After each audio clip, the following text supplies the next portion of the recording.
Welcome everyone to Tunnell's Family Happening, previously known as Mystical Love and Light. I'll always be Mystical Love and Light because of the spiritual side of videos that I do.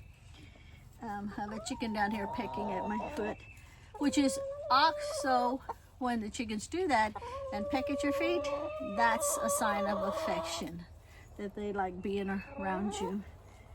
I know it. And so that was Jasper. I'm gonna set the camera up. I'm gonna show you all the area, and I've got to rearrange in here. Even though I rearranged previously, the setup that I did is not working out. I don't know if you can see right there. If you can see the bottom where all of the stuff is, the dirt and stuff where they scratch, it's going into the water deals. Now I don't have water in there yet. My husband made that, and if you see in the back the other ones for feed, we don't have any in it yet either. We did it for summertime, and it's just spring now, but we're still getting freezes in. So all of this that's loose up here in front by the coop, I'm going to rake all of that to the back. I am going to move that feeder back there up here where I'm not going to have all this loose stuff, because it's going to go back there to the back. The reason I'm going to do that is we will have in a couple of months some new Pullets coming in, so they'll have more friends, and I need to set up a whole separate area. Now I have this cage right here for them to start off in, for a few days. They get used to being here. The other chickens get used to them, but they need to be separated from these girls here for a good 3 months. Make sure they're not bringing anything in, no lice, no mites, no nothing. The person that I get all my chickens from, she is really, really good. She does that and breeds them and sells them as chicks and stuff, but I don't want any chicks. I've been done with that when I was in Texas. So I want them as pullets, and I only want hens, no roosters. So that's my chore today. And if I didn't say it, thank you everybody for coming into my channel. I appreciate everybody.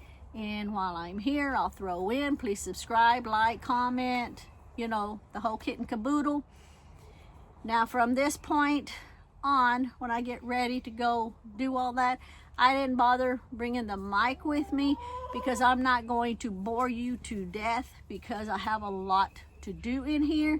But as you can see, the way that it all looks now, I'm going to change it up, and I'm going to have it on time lapse, so it will be going fast. So if it's an hour long, the time lapse will make it way shorter, okay? But to say, that table you see there, there's another one on the other side.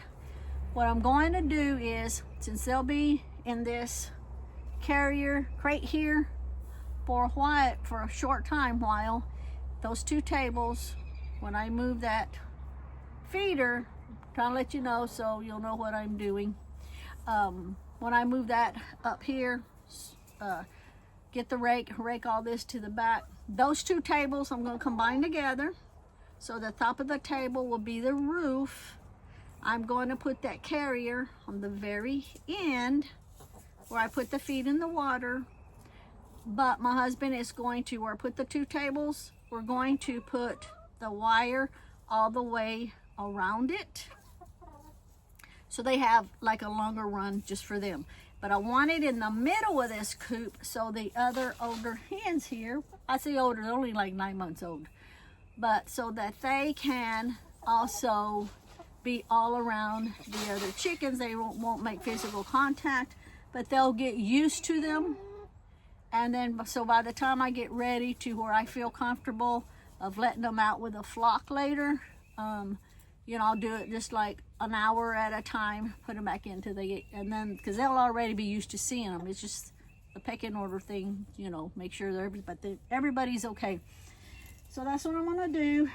That right there that you see where that brick is, and the branch, the limb, and that's normally where I'll sit when I'm resting, but that is going to go underneath where the two tables are, so that they have access to their own little run and to the crate where their food will be in, because the crate has two doors, one side door, which I'll be putting stuff in, and then the back door, which will be connected to the two table run, and then they have access to all of that. So that is going to go in under where the two tables are, so if they want to get up on the roost or whatever, they can. I like having them on roost at an early age where they can just jump on and off, so that when they get ready to go in the chicken coop here, my husband's gonna make a shorter one when they first go in, so they can get used to being on there, about the same height as that, even though I have another roost for them, you know, when they're ready to go from here to here.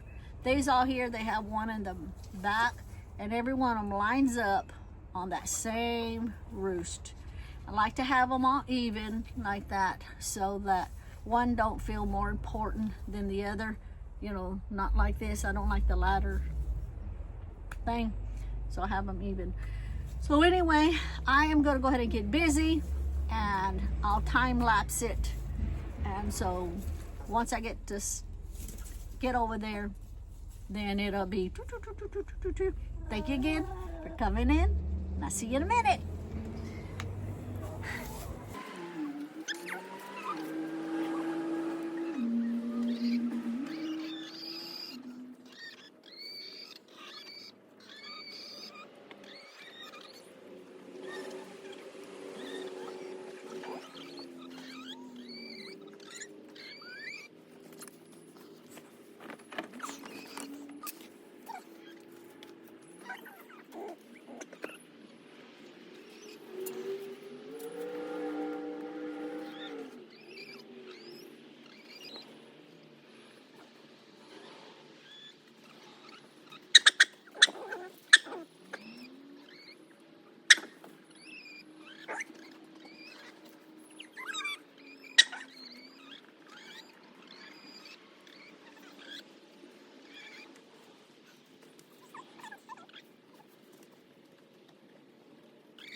The dogs are barking because the stray cat is in the same pen with Majestic playing. So Kodiak's on this side barking at him.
You can see selenite inside the carrier,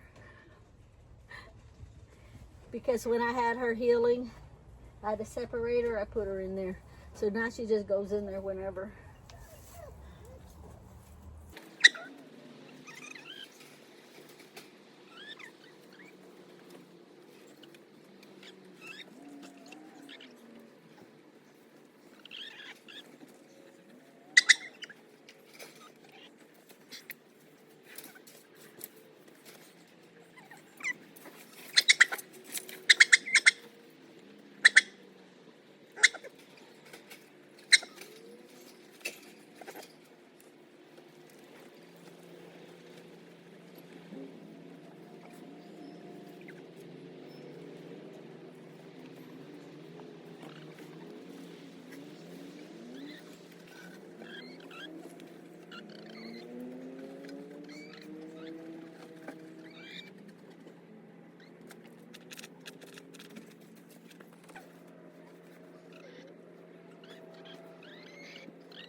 These are empty. This is for the water, but look,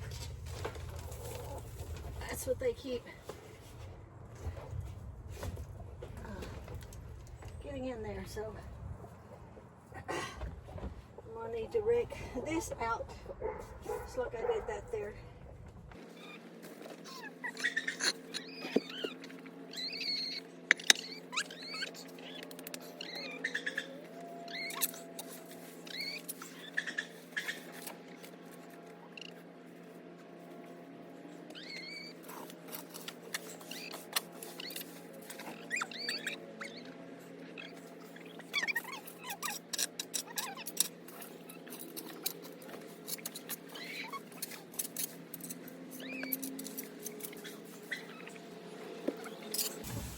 had to go check on Merlin and Kodiak.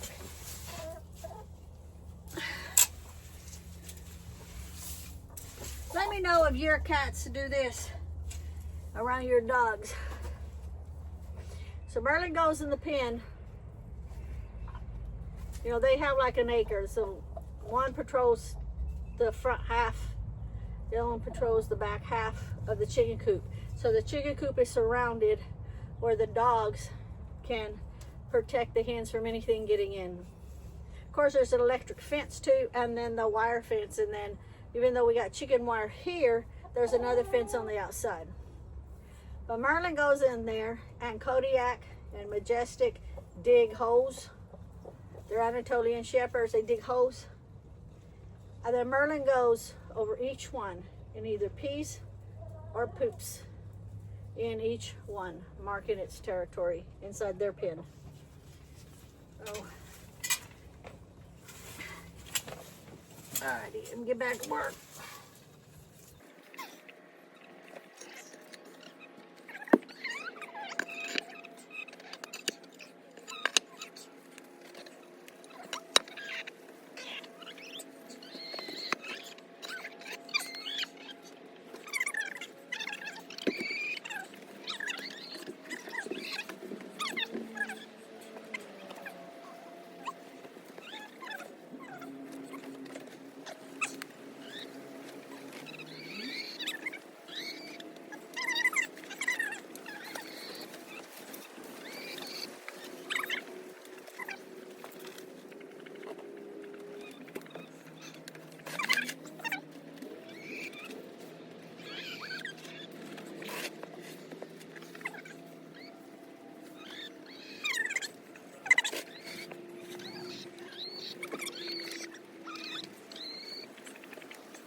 I'm putting this underneath that cover over there because they like to get in it and scratch a lot. I have to get all that out from over there too.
Okay, I'm gonna stop and take a break for now. And I'll show you what I've done so far. Just keep in mind it's nowhere near finished. Okay.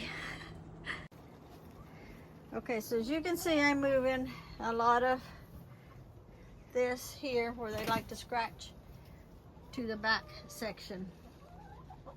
And I move these, like, put these here.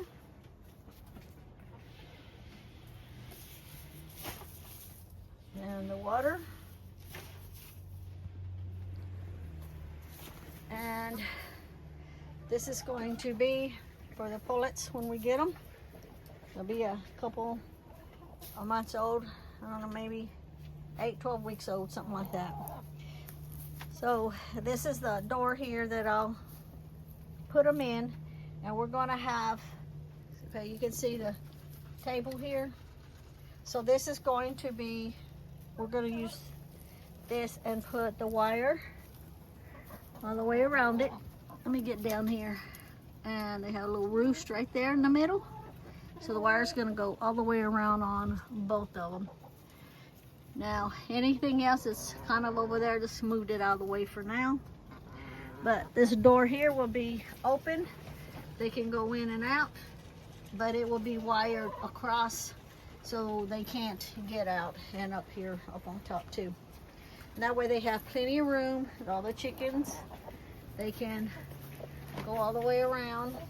Just kind of put everything over there for right now because Lee's getting hungry. I'm gonna go in and heat him up some chicken and mashed potatoes, coleslaw. And I am moving all of that right there over here to behind me. So when they scratch, it doesn't go in there. Now those feeders, I've got the caps on them. And every evening when the chickens go in the coop and I come out to close them up, I'll be putting the caps on. That way no mice get in them or anything like that. So all of this right here and all of this here will get moved back there, because this, I keep a trench dug just like that right there, so when the rain comes in, it'll come all the way down, go right there, come across, and go out there. But they've scratched so much that they filled it up again, and I'll have to come back and redo it after I get all the rest of this done. So I'm turning you around saying I'll be back in a second, which technically for me won't be a second because I'll be eating, but for you to be a second.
Okay, that's all I'm doing today. You know, after you eat, most people eat and they get energy. I eat and I just feel like my body has to work down that food and everything first before I can do anything. So I pretty much got what I needed to do, except for putting these other tarps on the outside. By the time we get the new pullets in, it'll be plenty hot for them, because I don't do the light system. Now we have a light up here. The only reason that we turn this on, like right now, is so that when it starts to get dark, they have access to getting in the coop and getting up on the perch, on the roost, before it gets too dark, because then Lee turns off the light at the house in the woodshed and it'll turn it off, and that way they're already on the roost. And that's it. We don't keep it on at night or anything like that. It's just so that because once it starts to get dark, because with these tarps here, it gets dark in there way faster. And a couple of times we turned it off too early and they were still out because they couldn't really see very good to get on the roost. So we leave it on for them to get on the roost. What are you doing, selenite? So thanks again for watching. Have a blessed day. It's supposed to rain again tomorrow. I've dug that trench out right there a little bit more. And so tomorrow when it rains, I'll come back out here. I can see where I need to work on it some more. Thank you for having a great day. Thank you for watching my videos. Thank you for liking, subscribing, and have a blessed day.